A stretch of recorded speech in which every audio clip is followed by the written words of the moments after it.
Good morning. This is my black locust recurve that's been fire hardened. It's called Toxic Curves, and I've been hydrating it a lot. My moisture meter goes from, if it reads 0, it's 4% or less. Okay, so I've been hydrating it, put it in the house, hydrating it. That's what I'm going to do today. Just keep on hydrating it, and I'd like to tiller this with at least 6% moisture in the limbs. Then what I did was I decided to cut the string grooves. Now this happens to be a 2-inch piece of buffalo horn, okay? And what I did was I bought knife blanks, and these knife blanks are nice and thick. And what I did was I went down 3/4 of an inch and marked 3/4 of an inch here, and then I went down 1.25 inches and marked here, and I connected the line. Now I'm using I only use a chainsaw file, okay, and I start going across first. I go across first till I get the depth I want, and once again you want to make sure that you have enough material to do it, enough horn and everything, but you want this string to be able to sit in there. You want it to be able to sit in there and not slide down, okay? Maybe not totally buried, but you want it to sit in there. The sides, when I connect the sides, you do want that buried in there. You don't want to feel the string sticking out, okay? You want to make sure that the string is laying in those grooves. So we're going to see how it turns out, but I'm just sharing with you what I did. 3/4, 1.25 inches, connected it, and it's okay after you do this that when you pull back the string tends to lift up. See, the string tends to lift up. That you could take off a little more material here if you want, up. Okay, to give room for the string as you pull it back to lift up a little bit, all right? That's okay. The other thing I did was I went down 1.5 inches to 5 inches, and I put a channel from the 1.5 inches to the 5 inches right down the center, because these limbs came out really good. And I'll just show you. This is just a string I grabbed out of a bag. All right, this is one of my strings here. This is actually too short. And when it lays in a groove, you can actually feel it. You know, it goes in that little groove I got. So, anyway, I cut string grooves. The next is tillering it.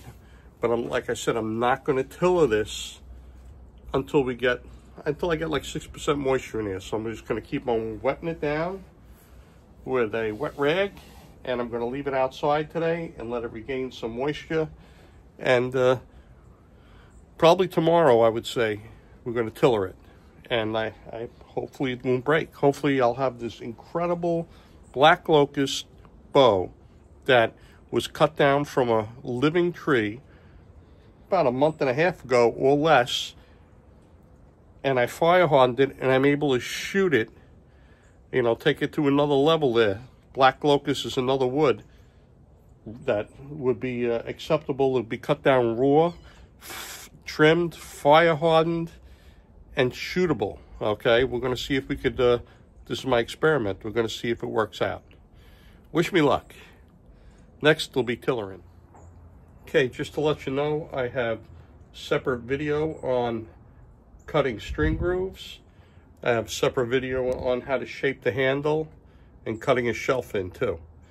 So check out my other videos. I just figured I gave you the measurements for the recurve because this is the first recurve that I'm doing, and I gave you a little different measurements than doing a 45. All right. Good morning. This is my black locust recurve. And today we're going to do something that you may not have seen before, is micro tillering a recurve. And since I fire hardened this with the moisture meter, I've been testing it. And if you check, it's been reading 0. And I've been soaking this with a wet rag every day, and then it retains some moisture, but it goes away. So the fire hardening really made this like a waterproof bow. And I really don't like to tiller anything that's reading 0, because on this meter it's 4% or less. But I actually ran this under a faucet last night, soaking wet under a faucet, and then this morning it's reading 0 again. So it is what it is. That's what it is, okay? So we're going to micro-tiller it today. Hopefully it's not like a potato chip, and I'll get it to bend, and we'll get a nice recurve out of it. So let me set this up, and then I'll explain what I did. Okay, the first thing I want to do before I start this micro-tillering is I have the string grooves cut. And all I want you to do is just double check to make sure that they're level. Okay, the string is level. Okay, and level in the back. And we want to make sure that the string, once the string is in the grooves, that they're flush with the sides. Okay, so it don't pop out. Okay, then the next thing we're going to do, once we have those string grooves and we make sure that they are what they are, we're going to mark the center of your riser and where the fade out curves and tends to stop, and we're going to make sure it's even on both sides. This is going to be where we're going to put the yardstick for tillering. Now on the end with the recurve, since this has a slight bit of backset, once I put it on the tillering stick and I try to get the limbs down a little bit level, I want to get these limbs level. Once I get them level, I'll look at it and I'll talk to you about where I'm going to put the mark for the other end for the yardstick. Okay, so I just wanted to share that with you. I made sure that all the edges are rounded nice on this. They're rounded. I don't want any surprise grain lifts. You know, things happen, but I want to round it. Just something I want to do. So we'll go over to the tillering stick next, and we're going to mark where the curves are. It's so incredibly bright out here. I had to go get a hat so I could actually see what I'm doing. So I have the center marked. I have this on here as level to the stick as I can. I have marked the fade outs, and that happens to be this equal distance from the center mark. We're going to put up a stick here and see at what point we're going to. It looks like it starts curving up here at this point right here. So at this point,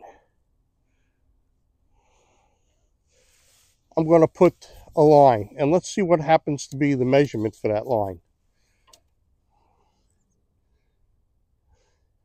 It's 20 3/8. Let's see what 20 3/8 looks like over here.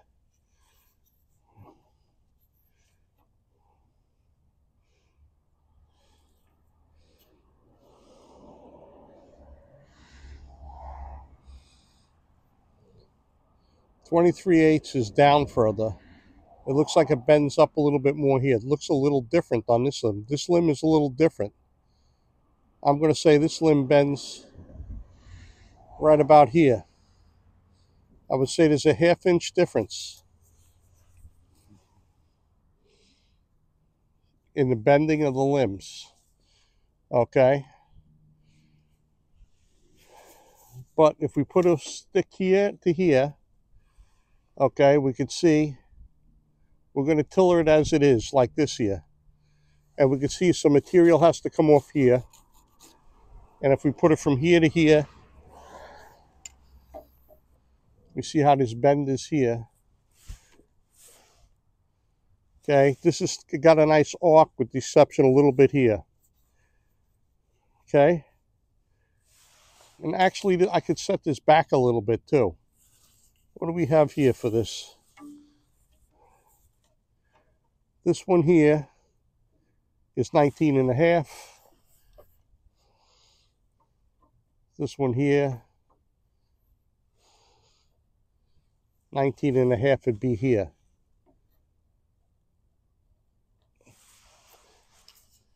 Okay, kind of weird. They're off. The limbs are off a little bit. I think we're going to just have to go with the bend of the limbs. This is all experimental to me. This is all trial and error. Tillering with a stick to try and get it micro-tillering. But the one thing I will tell you is when I pulled this string down to get these limbs level enough to put a yardstick on, it is incredibly heavy. It feels like it's an 80-pound bow. So before I proceed with anything, I'm going to remove a lot of strokes on the belt sander. I'm going to remove at least 30 strokes or more on each limb because I just know. I know how heavy it is. And then we'll get back to you. Okay, let me show you how I'm going to take off material. I'm going to hold my hand here flat from the fade out down. You'll see it'll start going up automatically. I'm just going down like this. I'm going to take off about 30 strokes.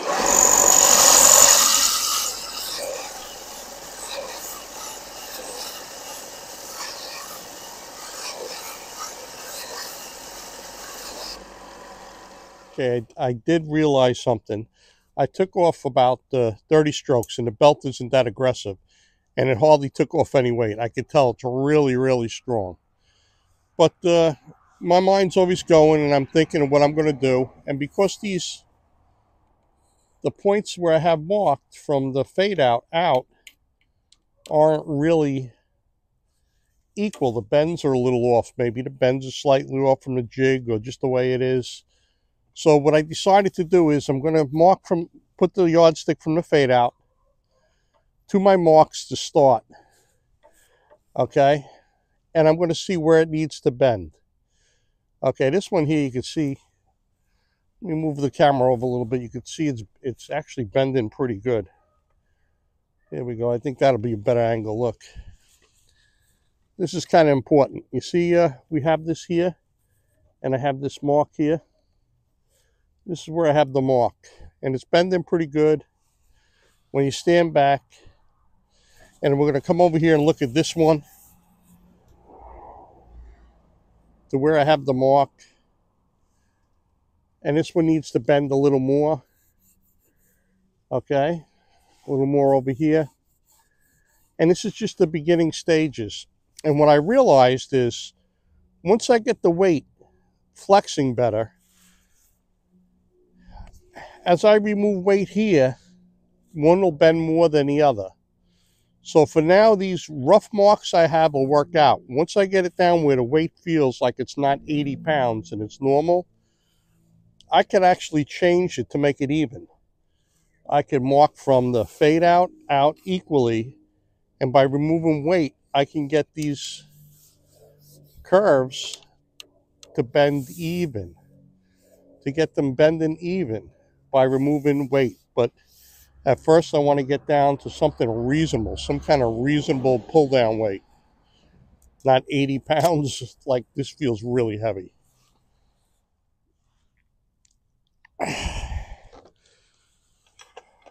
14's 43 pounds at 14 inches loose.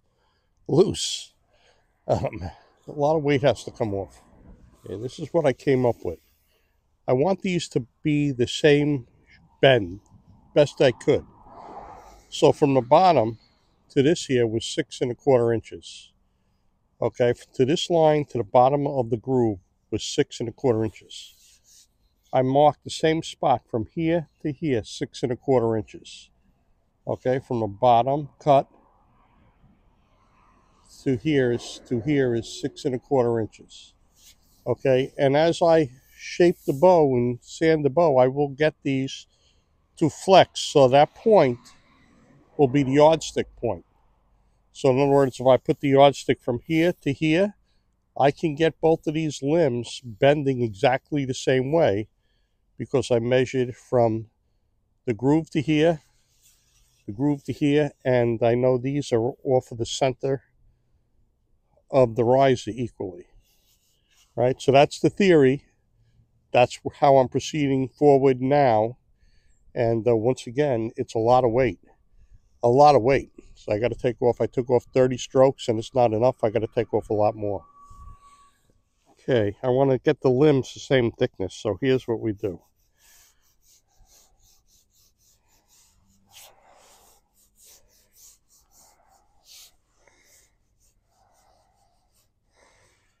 Okay, so if you look at this line here, okay, that I got, it's a little thicker here, a little thicker down at the curve. And then when you look at this side here, okay, there's just a little bit here, and this limb is pretty consistent, okay? So once I get this limb, I believe, same thickness too, when I start removing the weight, everything will come together and flex a little better. Since I'm new to this micro tillering of a recurve, I marked where the fade outs are from the center. They're even amount. And when you run the yardstick at the bend, along the belly of the bow to the end, you know, you have these recurve ends that are bending slightly different. So at what point do you put a mark to use the yardstick?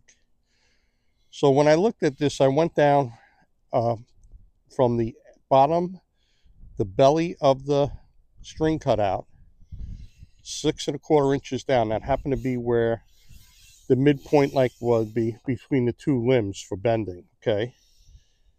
And then I marked the limbs themselves with a pencil in my hand and slid it along to make sure that the limb thickness is the same on both limbs. Now obviously there'll be slight differences, and it's very heavy. This when I pulled this down the first time, it's like, it has to be like 70-80 pound bow or more, okay? So I removed a bunch of material, a bunch of strokes, and it's a little lighter, but still, with a loose string, I've just got a little bit past flush, and it's like 45 pounds, okay? And I think I'd like to have a hunting bow, maybe around anywhere 47 pounds or something. I really would like to get this to bend and take it in the woods. I'm thinking positive here, even with the low moisture content.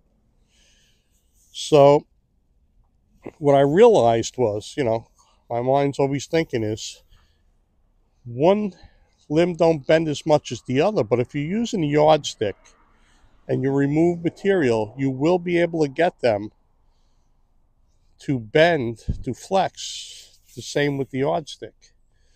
So as I'm removing weight and tillering it, we'll see how that works out. All right, I'm going to use those marks I put, remove material, try and get them to flex even, because they're an even amount from the curves down. From the curve down, they're an even amount. They're an even amount from the riser.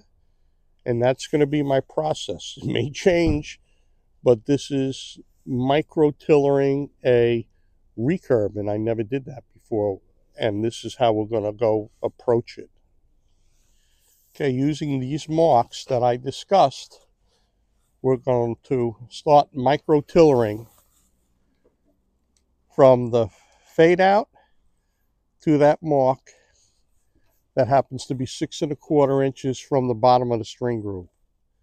It could be different on different bows, but this is what it is here. Okay, and when we look here, we can see we got to take off just a little bit here. Let's see how it looks over here.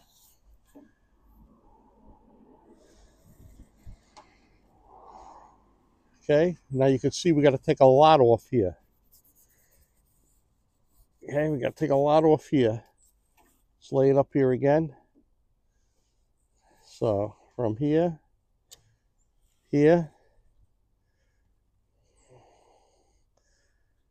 from here down to here. All right, and that's the approach we're going to use to getting this tilled evenly. All right, we're following the distance from the bottom of the string knock out on each sides, and I think it's going to work perfect. Okay, I took down some material. Let's see what we got. From the fade out to this mark here, you can see I have to remove material from here to here.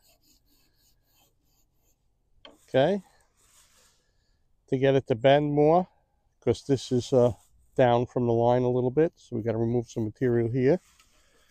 Let's check out over here.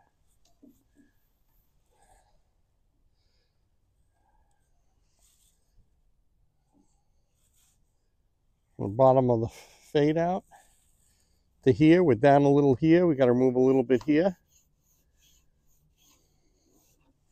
Okay, we're going to remove that little bit on each side, and it's still very heavy. So since we're doing this together, and this is kind of a new thing, micro tillering these recurves with a yardstick, you might want to know everybody has different radius jigs. This was a 5.5 radius jigs. And how did I come up with this measurement? I didn't just pick 6.25 inches out of my head. Okay, if you put a string on, you kind of get it so the limbs are straight as you can, or maybe a little bit lower. Where you have the fade out marked, you kind of look at the ruler and say, okay, at what point does it start to curve up? And that's where I got this 6.25 from the bottom of the string groove. Now, the other one wasn't even. It wasn't even. Okay, but I marked it anyway. And by removing material, they will flex even. You will get them to flex even like you get the limbs to flex even. And that's what I got now. Let me show you what I got. Okay, as I'm removing material, and I'm using those marks as a guide, and you saw that I had to remove more material from here. Now look, I'm getting it, right? I'm getting the bend. I'm getting that bend there. It's not quite a mirror image, almost. Needs a little bit more off here, okay? Just a little bit. Let's check out over here.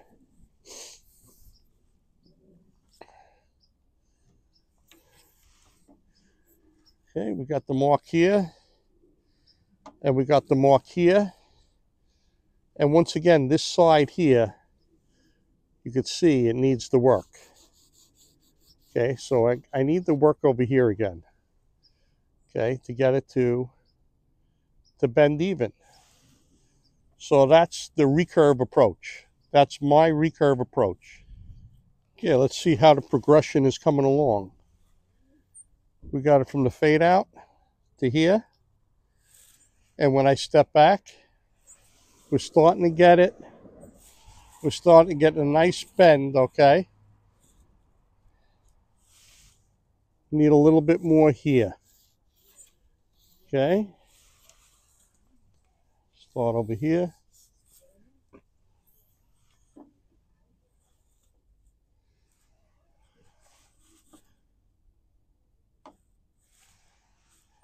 Okay, we're finally getting a little bit of a bend here. We need a little more material taken off here. Okay. Starting to get a little bend on the end. And once I take this off to remove material, I'm going to mark center points now. So we have a guide, a center point between here and here on each side. Okay, let's see what kind of measurements we got from the fade out here to the center. We got 5/8.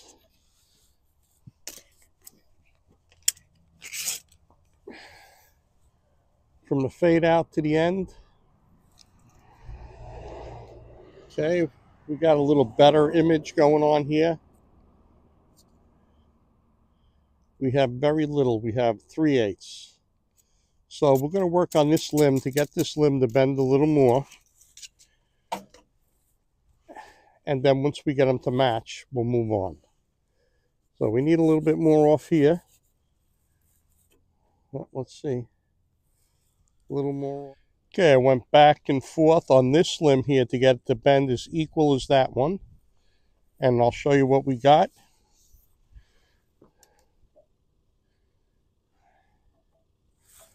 Okay, we got a mirror image there.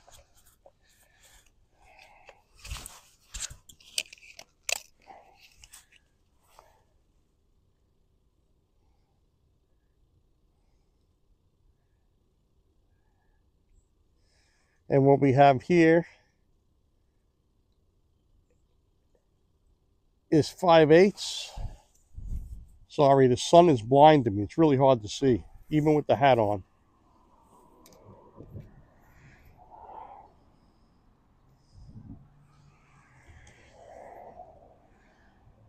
We got it nice. And we got 5/8 here too. Okay. So what we have is a loose string, a little more past level. And what this loose string happens to be at is 18.5, the mark. We're going to go down another inch. And it's pretty heavy. So we're going to just check it, and then I'm going to pull down to this 18.5, see what kind of weight we got.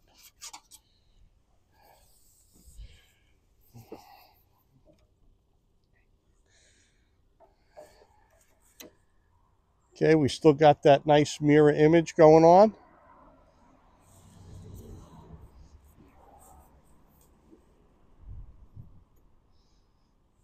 We got that nice mirror image going on. And to be honest with you, when you make a recurve, you know, if you don't have both limbs exactly the same width and everything perfect, it's a little tougher to do.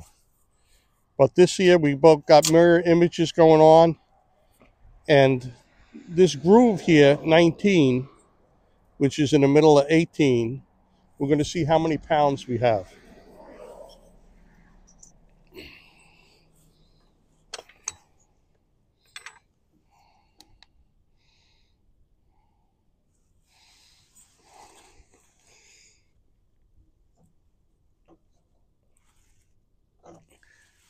Okay, this is like 52 pounds. And I'm shooting for 47. 52 pounds, I'm shooting for 47. So what we're going to do is try to equally reduce weight, and hopefully we can get it eventually to my draw length. Okay, now I removed a lot of material for weight reduction. And what I'm going to do is make sure, the wind's blowing this way, that's why I have the mask on. And I'm going to make sure the edges are nice and round.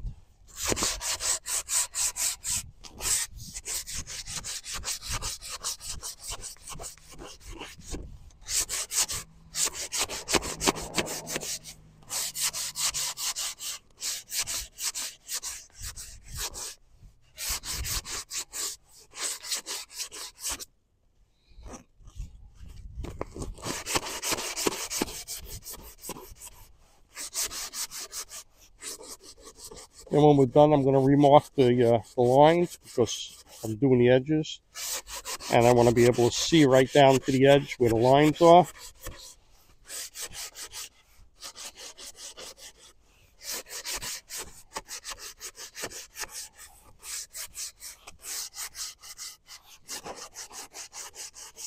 Make sure I'm doing the recurve parts too. Make sure I give it a little sanding around the bends here. Okay. Okay, looking good.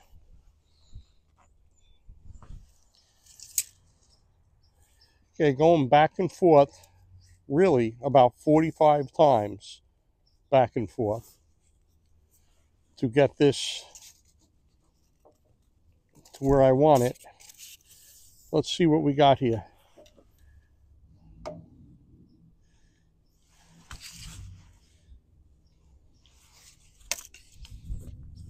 Cancel this. I've been going back and forth numerous times, taking off a little at a time, checking with the yardstick, getting them to bend even. And the addition that I've been doing too is making sure that when I have it from here to here, okay, we got a mirror image, and I measure the distance too from that center line, which is 5/8. And over here, I do the same. I got that beautiful mirror image, and it's 5/8. Oh, 5/8.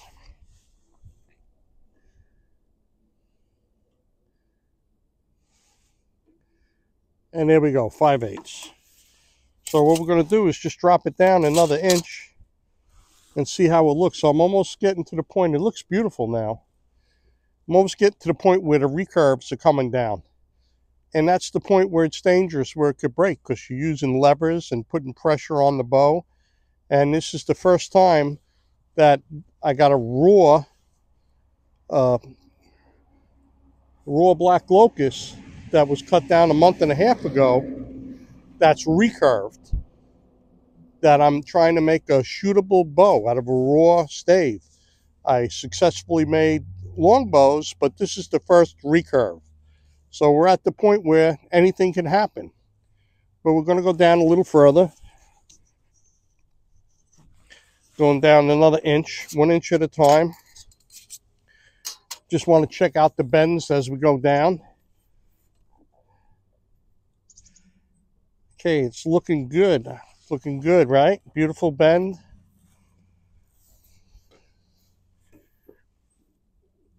It's looking good. Beautiful bend. And measuring from the bottom of the nock going down seems to be working out. It's a good idea.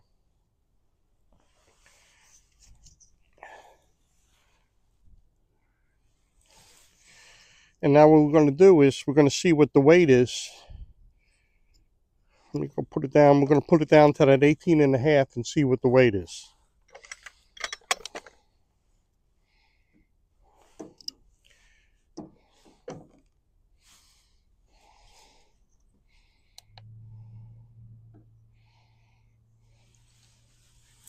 Well, good. Looks good.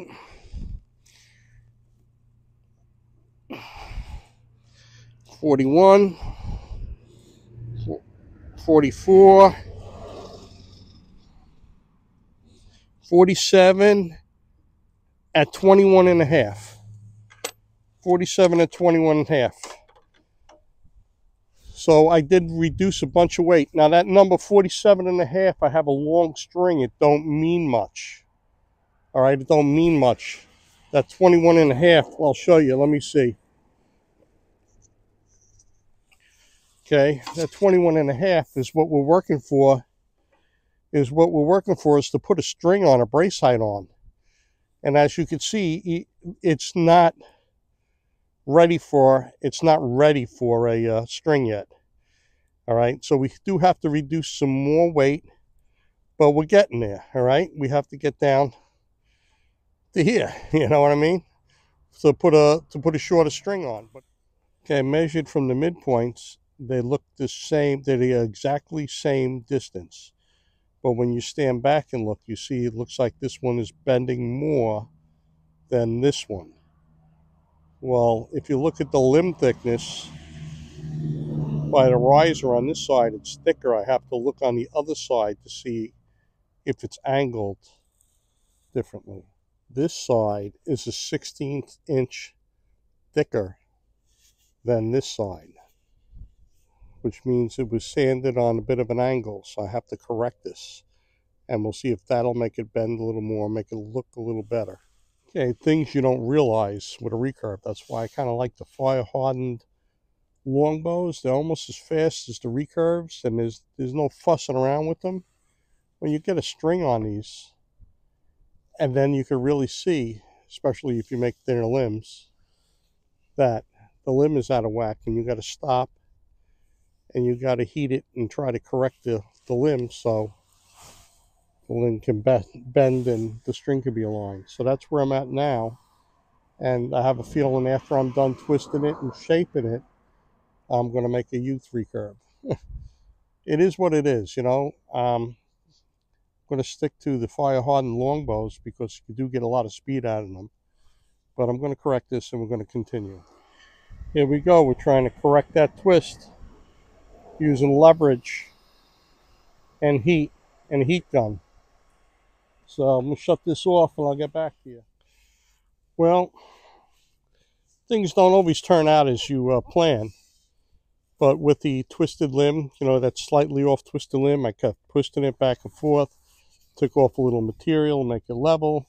And I knew what was going to happen. I knew I was going to make it a youth bow because I wanted to get it perfect. And you can still see the fire hardening in it. It's going to be a cool youth bow. It's got a 60-inch string on it now. Let's see what the brace height is. Brace height is 5.5 almost. Okay. And let's see how many pounds this youth bow is at 26 inches.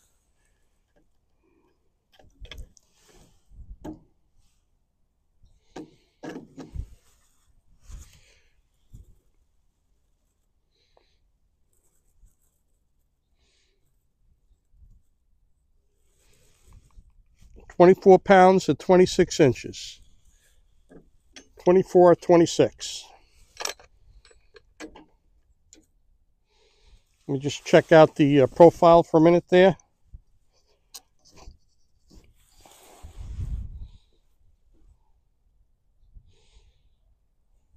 It's a youth bow.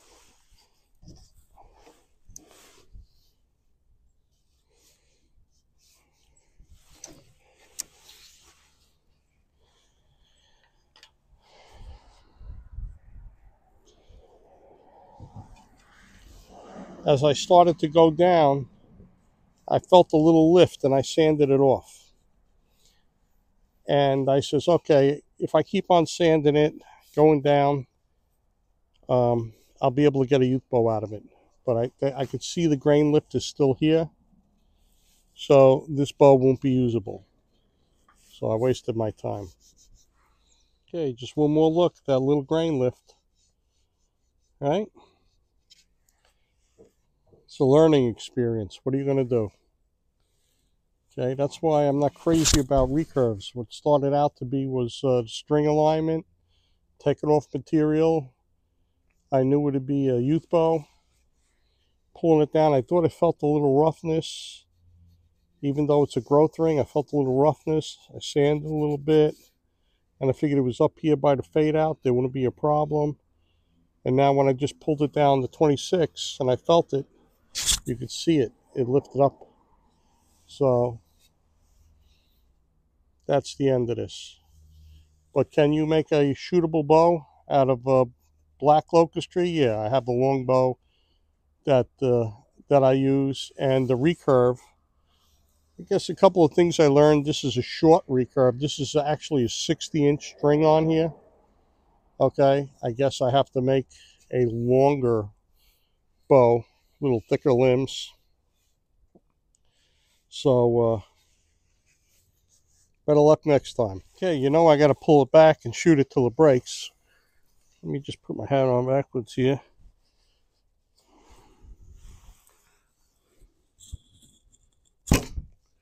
Well, I got to tell you what, it didn't break yet, but you know it will. But super fast. That fire hardening and this black locust, even though it's, I got to say it's, I don't even know how many pounds it is. Very light. And it's not worth stopping and fixing and trying to back it and all. Its damage is done. Look how super fast. Will I try it again? I don't know. I'm getting old. I don't have the patience anymore.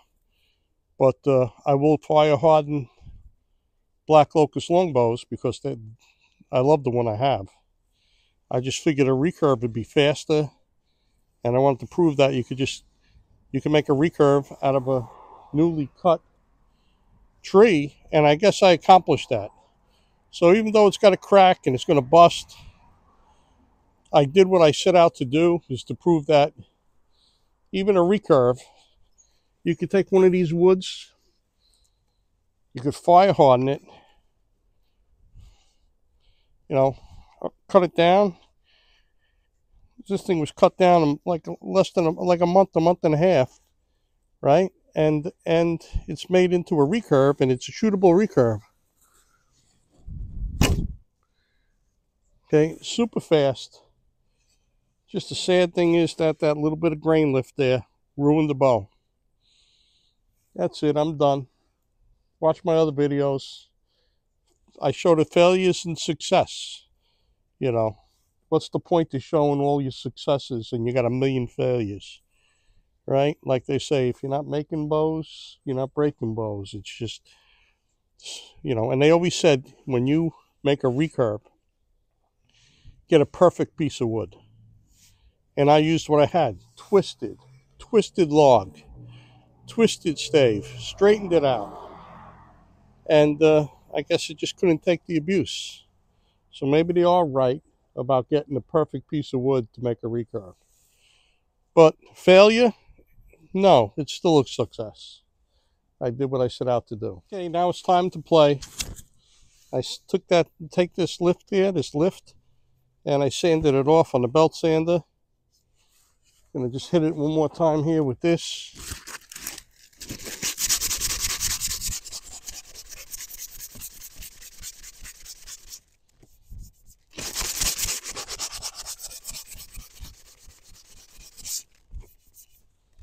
Okay, let's pull it down and see how much weight it was.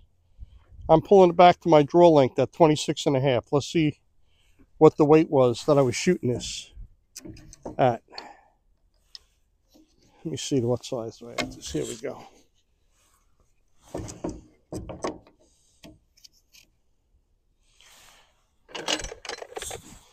$26.5 I had this at.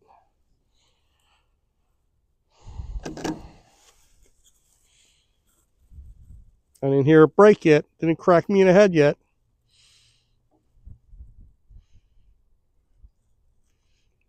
It was about 23 pounds. 23 pounds it was. Okay, I sanded that lift off. Who wants to tell when it's going to break?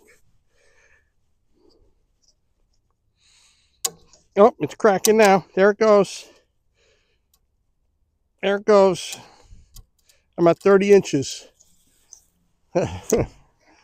All right. Had to be done. Had to be done. That's it. All done.